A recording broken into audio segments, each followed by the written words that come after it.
저는 지난 주일에 우리 교회 여호수아 나무 학교 친구들 때문에 깜짝 놀랐습니다. 왜냐하면은 이 영상 예배를 가정에서 드리는 그 모습을 사진으로 찍어서 우리 교육자들에게 보내주셨는데요.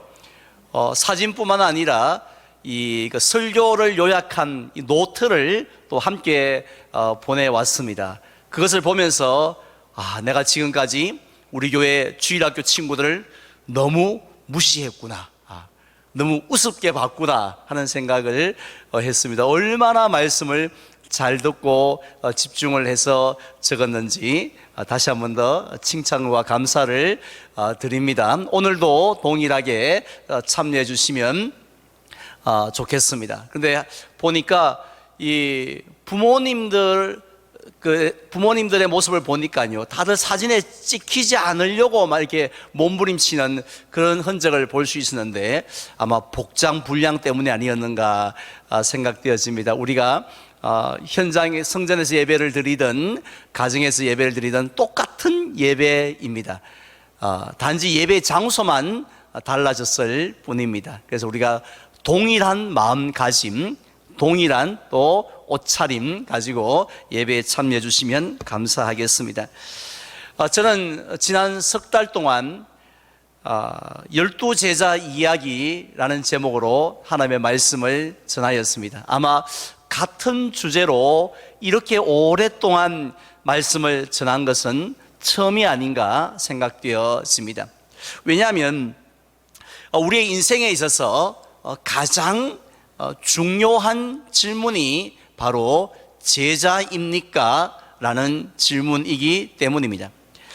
사실 이 제자라는 단어는 오늘날 한국 교회에 있어서 그렇게 생소하거나 어색한 단어는 아닌 것 같습니다. 우리의 기도 가운데, 또 우리의 찬양 가운데, 또 우리의 대화 가운데서 이 제자라는 단어는 정말 친숙하게 사용되어지고 있습니다. 왜냐하면 1990년대 이후로 서울의 사랑의 교회의 영향으로 인해서 제자 훈련을 하지 않은 교회는 한 군데도 없다라고 해도 과언이 아닐 정도로 이렇게 많이 유행을 하였기 때문입니다. 물론 우리 교회도 예외가 아닙니다. 심지어는 오늘 영상 예배를 드리는 우리 여호수아 나무학교 친구들 중에도 나도 제자 훈련 받았는데, 나도 집에 이렇게 제자 훈련 수료증이 있는데, 이런 친구들이 있을 정도입니다. 그래서 교회 표 속에서 표뿐만 아니라 이 교회 이름에, 심지어는 이름에도 제자라는 이 단어가 들어간 경우를 쉽게 볼 수가 있습니다. 그렇다면 이 제자라는 단어가 홍수처럼 범람하고 있는 이런 시대에 저와 여러분들의 실제 삶의 모습은 어떠합니까? 솔직히 예수님을 닮아가기 위해서 예수님처럼 생각하고 예수님처럼 말하고 예수님처럼 행동해야지 하고 그렇게 몸부림치는 그런 성도들을 찾아보기가 그렇게 쉽지는 않은 것 같습니다. 도리어 저 사람도 예수 믿는 사람이가, 저 사람도 교회 집사가 라고 하면서 깜짝 놀라면서 의구심을 가지는 사람들도 적지가 않습니다. 그렇다면 교회는 어떻습니까? 교회는 주님의 몸입니다. 그리고 성도들의 모임이고 또 제자들의 모임입니다. 그런데 오늘날 이런 한국에 있는 5만여 개의 교회의 모습을 바라보면서 예수님을 만난 사람들이 과연 얼마나 되겠습니까?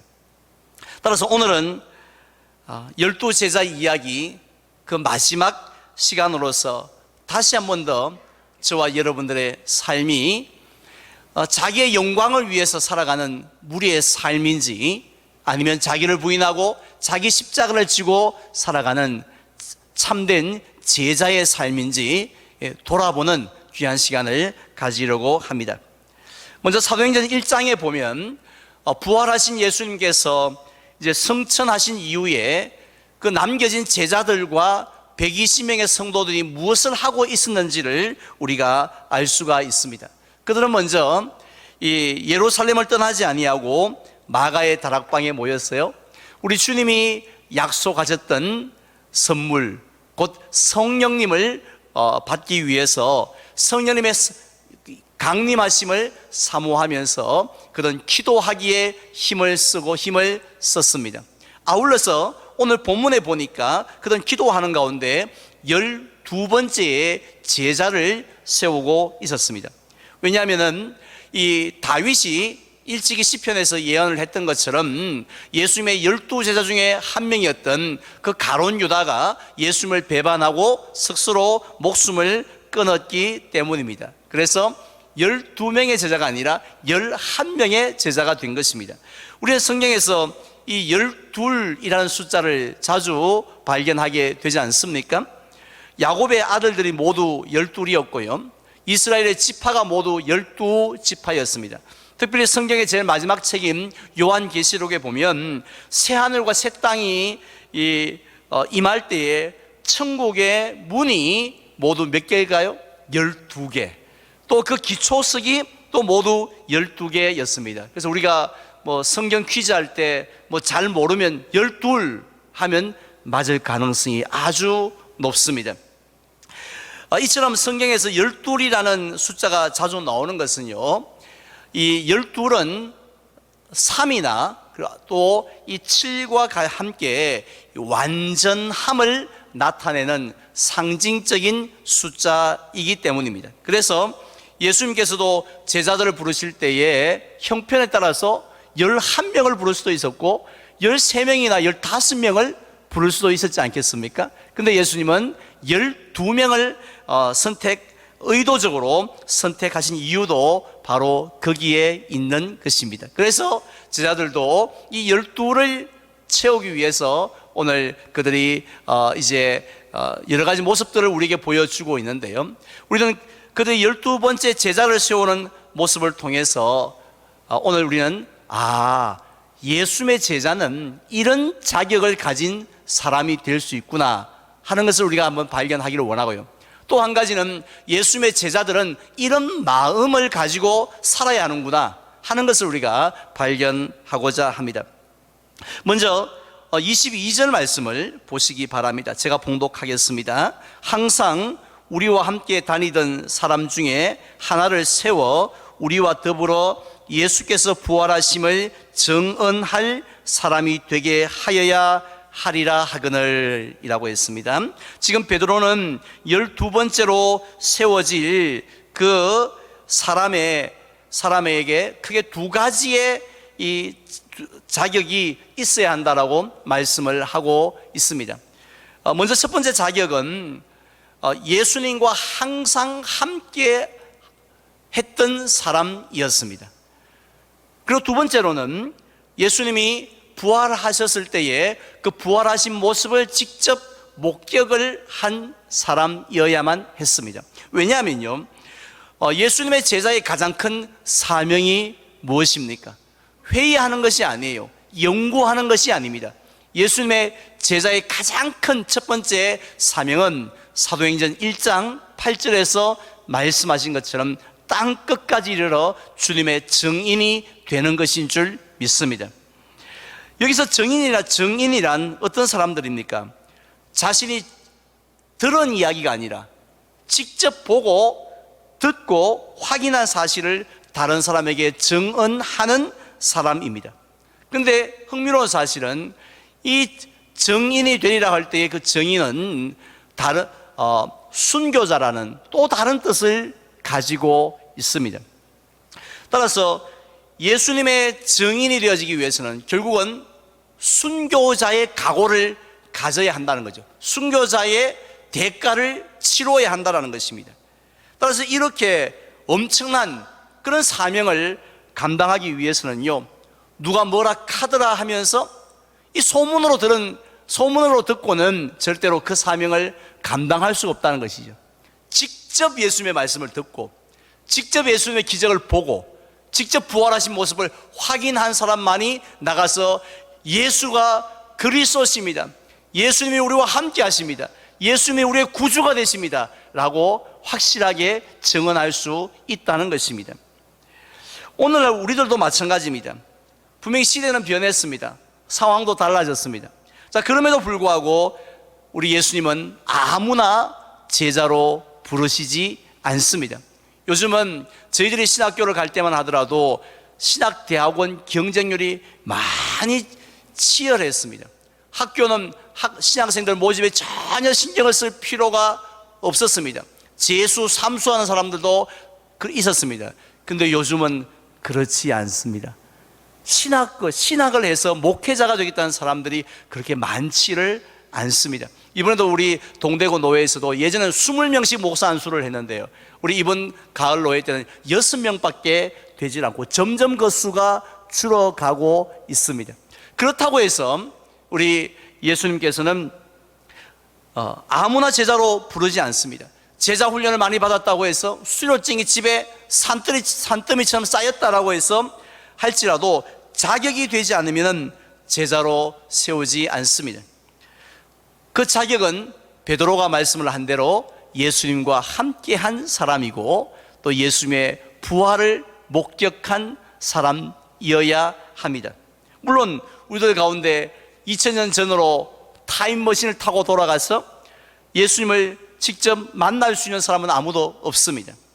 그런데요, 우리는 어떻게 예수님을 만날 수 있을까요? 어떻게 예수님을 볼 수가 있습니까? 하나님의 말씀을 우리가 항상 묵상하고 항상 주님과 기도하며 나아갈 때에 예수님께서는 지금도 살아계셔서 저와 여러분들을 만나주시는 줄, 또 교제해 주시는 줄 믿으시기를 바랍니다. 그래서 우리는 그 예수님의 음성을 늘 들으면서 주님과 함께 동행하며 살아갈 수 있다는 거죠. 말씀을 통해서, 기도를 통해서 말입니다. 그리고 또 우리가 육신의 눈으로 보면 아무것도 보이지 아니하지만 믿음의 눈, 영의 눈을 뜨고 바라보면 살아계신 예수님을 직접 목격할 수 있는 줄 믿습니다. 이게 바로 신앙의 영적인 신비라고 할 수 있습니다. 제가 어제는 우리 교회에 흩어져 있는 많은 성도들을 돌아보고 있는 우리 목자들 수고가 참 많습니다. 그래서 제가 그들을 어떻게 해서 좀 위로했으면 좋겠다 하고 생각하다가 길 만드시는 하나님이라는 제목의 찬양 동영상을 보내드렸습니다. 정말 우리가 볼 때 길이 없습니다. 누구도 길을 만들지 못하고, 물론 내가 만들 자기 힘은 더 없습니다. 그런데 믿음의 눈을 열고 보면 마치 홍해 앞에서도 길을 여시고 광야에서도 길을 여신 것처럼 바로 지금도 길을 만들고 계시는 그 예수 그리스도를 우리가 만날 수 있는 줄 믿습니다. 따라서 세상 기준으로 볼 때는요, 우리가 너무 부족하고 연약합니다. 나 같은 사람하고 제자는 전혀 어울리지 않는다라고 생각을 할 수도 있습니다. 그렇지만 우리가 늘 주님의 말씀을 묵상하고 늘 기도하면서 믿음의 눈을 뜨고 우리가 주님을 바라볼 때에, 그때에 주님은 우리를 귀한 제자로 세워주시고 또 주님의 귀한 증인으로 사용해 주시는 줄 믿으시기를 바랍니다. 다음으로 우리는 오늘 본문을 통해서 제자들은 어떤 마음을 가지고 있어야 하는지 확인할 수 있습니다. 제자에게는 학력이 필요하지 않습니다. 졸업장이 학위가 필요한 것이 아니라 정말 주님 기뻐하시는, 원하시는 마음이 있어야 하는데 어떤 마음일까요? 23절 말씀 한번 보시기 바랍니다. 제가 봉독합니다. 그들이 두 사람을 내세우니 하나는 바사바라고도 하고 별명은 유스도라 하는 요셉이요, 하나는 마띠아라고 했습니다. 지금 베드로와 120명의 성도들은 이 12번째 제자를 세우기 위해서 두 명의 후보, 두 가지 자격을 충분히 갖춘 두 명의 후보가 생각이 나서 추천을 합니다. 가장 먼저 추천된 사람이 누구입니까? 바사바라고도 하는 요셉이라는 사람이었습니다. 특별히 그에게는요, 이 별명이 있었는데, 별명이 뭐라고 했죠? 유스도라고 했습니다. 이 유스도라는 뜻은 의로운 자라는 것입니다. 우리가 사람의 별명을 붙일 때 함부로 붙이지 않지 않습니까? 제가 교육전사 때 섬겼던 그 담임 목사님의 별명은요, 육사 일기생이었어요. 왜 육사 일기생이라고 불렀느냐면 항상 칼 같으시니까, 얼마나 철저하신지 빈틈이 없었어요. 그래서 교인들뿐만 아니라 주변의 목사님들이 육사 일기생, 그만 군기가 세다는 거죠. 이렇게 불렀던 기억이 납니다. 그런데 오늘 이 요셉이라는 사람은 사람들이 뭐라고 불렀냐면 유스도, 의로운 사람, 이렇게 불렀다는 것입니다. 그 말은 무엇을 의미합니까? 그가 평소에 어떤 삶을 살았다는 것이죠? 정말 하나님의 말씀대로 의롭게 살려고 몸부림치며 살았던 사람이었기 때문에 별명을 그렇게 붙여준 것입니다. 그래서 가장 먼저 추천을 했던 것 같습니다. 우리 교회도 이 공동회를 통해서 중직자를 세울 때에 가장 먼저 생각나는 사람이 있지 않습니까? 매번 마찬가지예요. 지금 이 12번째 제자를 세울 때는 가장 먼저 이 유스도라는 별명을 가진 요셉이 생각이 났던 것입니다. 그 다음 두 번째로 추천된 사람은 누군가요? 마띠아라는 사람이었습니다. 그런데 특이하게도 이 마띠아에 대해서는 아무런 설명이 따라오지 않습니다. 이름뿐이에요. 앞에 첫 번째 추천됐던 요셉처럼 다른 이름이 있는 것도 아니었고요, 괜찮은 별명을 가진 것도 아니었습니다. 따라서 우리가 상식적으로 생각할 때에 이 요셉을 영광스러운 12번째 제자로 세운다 할지라도 아무도 이의를 제기하지 않을 것 같습니다. 문제가 생기지 않을 것 같습니다. 그런데 그럼에도 불구하고 베드로는 바로 당신, 이렇게 지명하는 것이 아니라 어떻게 합니까? 26절 말씀을 보십시오. 제비 뽑아 마띠아를 얻으니 그가 11사도의 수에 들어가니라 라고 말씀하고 있습니다. 우리가 구약 성경을 보면 제비 뽑는 모습이 자주 나오죠. 대제사장 아론이 두 마리의 염소 가운데 어떤 염소는 광야에 풀어주고 어떤 염소는 하나님께 속죄 제물을 바칠까 할 때도 잘생긴 녀석을 고른 것도 아니었고요, 무게가 많이 나가는 토실토실한 녀석을 고른 것이 아니었습니다. 제비를 뽑았다고 했습니다. 또 이스라엘 백성들이 가나안 땅을 정복한 이후에도 역시 제비를 뽑아서 땅을 분배를 했고요, 초대왕 사울 왕을 뽑을 때도 역시 투표가 아니라 제비를 통해서 뽑았습니다. 이러한 전통에 의해서 제자들도 지금 제비 뽑기를 했는데요, 흥미로운 사실은 두 사람 중에 누가 뽑혔습니까? 1번입니까? 2번입니까?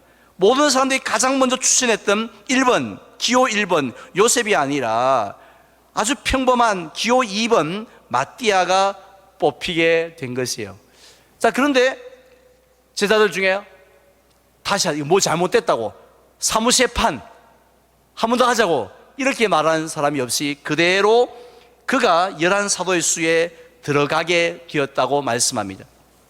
우리는 이 모습을 보면서 제자들의 마음을 배울 수 있습니다. 제자가 가져야 할 가장 중요한 마음은 무엇인가 하면 나의 뜻을 고집하지 않는 것입니다. 내 생각을 끝까지 주장하지 않는 것입니다. 대신에 하나님의 뜻에 내 뜻을 내려놓는 것이죠. 하나님의 뜻에 온전히 순복하는 그 마음이 가장 귀한 마음입니다. 이러한 마음을 우리는 열린 마음이라고 합니다. 한번 따라할까요? 열린 마음. 열린 마음의 반대말은 무슨 말일까요? 마음일까요? 당연히 닫힌 마음이겠죠.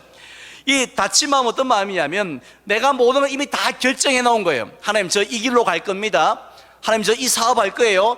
하나님, 저는 벌써 이 사람 딱 찍어놨습니다 하고 내가 다 결정해 놓은 다음에 하나님, 도장 찍어 주이소. 내가 짜놓은 시나리오대로, 각본대로 하나님은 그냥 오케이 하고 도장만 꽝 찍어주시고 도와주세요. 자꾸 딴 거 간섭하지 마시고.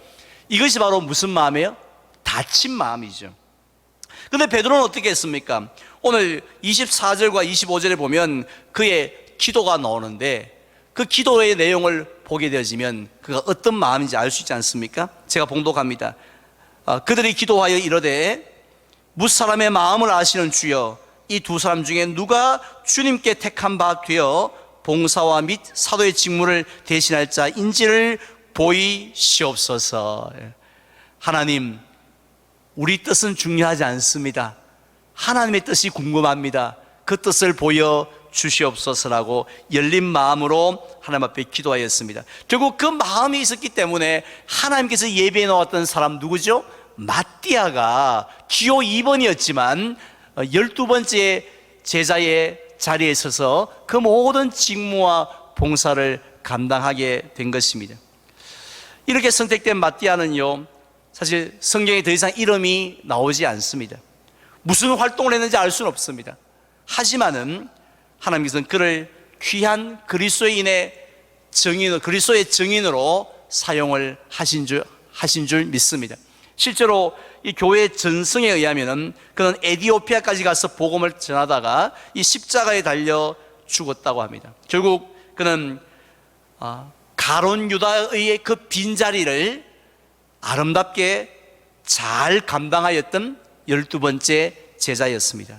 그런데요, 이 마띠아를 12번째 제자로 부르신 하나님은 이제 12명 됐으니까 이제는 더 이상 제자가 필요 없어, 이렇게 말씀하신 것이 아니라 또 다른 12번째 제자를 부르고 계신다는 사실을 기억하시기를 바랍니다. 이유가 뭐냐면요, 이유가 아직도 빈자리가 많기 때문입니다. 오늘도 우리가 영상 예배를 드리는 이 시간에 우리 현장에 있는 우리 성전에는 빈자리가 많습니다. 그런데 이런 예배의 빈자리를 이야기하는 것만은 아닙니다. 우리 교회들마다요, 얼마나 빈자리가 많아지는지 모릅니다. 그 빈자리는 어떤 자리일까요? 높임을 받는 자리, 대접을 받는 자리일까요? 아닙니다. 그런 자리는 여전히 지금도 자리가 없어요. 사람들이 서로 차지하려고 합니다. 높아지고 싶어서, 대접받고 싶어서 막 경쟁을 합니다. 투표까지 해야 합니다. 그렇지만 낮아져야 하는 자리, 희생해야 하는 자리, 빈자리가 많습니다. 이름도 없이 빛도 없이 섬겨야 하는 자리, 박수를 못 받는 그런 자리는 점점 더 빈자리가 커져가고 있습니다. 예전에는 교회에 봉사하고 헌신하는 어르신들이 얼마나 많았습니까? 하지만 요즘은 각 교회들마다 고민이 뭐냐면 봉사할 사람이 없다는 거죠. 헌신할 사람이 없다는 것입니다. 그 힘든 빈자리를 채우려고 하지만 채울 수 있는 사람이, 그 제자가 없어서 어려움을 겪는 것을 볼 수가 있습니다. 어디 교회뿐이겠습니까? 우리가 사는 세상도 마찬가지입니다. 힘든 자리, 특별히 요즘같이 코로나로 다 힘들고 어려울 때에 남을 섬기고 격려하고 남의 짐을 져주어야 할 그런 빈자리는 아무도 가려고 하지 않습니다. 하지만 예수님은 우리가 그 빈자리를 채우는 12번째 제자가 되기를 지금도 간절히 원하십니다. 따라서 혹시 저와 여러분들의 눈에 빈자리가 보이십니까? 저 자리가 왜 비었지? 예전에 어느 권사님이 맡았던 자리인데, 예전에 누가 맡았던 자리인데 왜 저 자리가 비었지? 저 수고의 자리가 왜 비었지? 이렇게 우리 마음에 깨달음이 있다라면, 발견이 되어진다면 사실은 그 자리가 저와 여러분들이 채워야 할, 바로 12번째 제자가 채워야 할 빈자리인 줄 믿습니다. 교회 안에도 많은 빈자리가 있지만 우리 가정에도 빈자리가 있습니다. 또 우리 직장과 사회생활 속에서도 빈자리가 있습니다. 참된 제자는 바로 그 주님이 채우기를 원하시는 빈자리를 채우는 사람인 줄 믿습니다. 이제 저는 말씀을 맺으려고 합니다. 우린 그동안 12 제자들의 이야기를 들었습니다. 그런데 이야기는 화려하지 않았습니다. 거창하지도 않았습니다. 초라하고 가난하고 힘들고 고달픈 그런 이야기들이었습니다.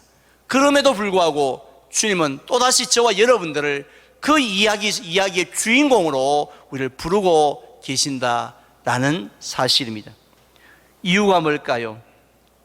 제자로서의 섬김과 희생이 헛되지 않기 때문입니다.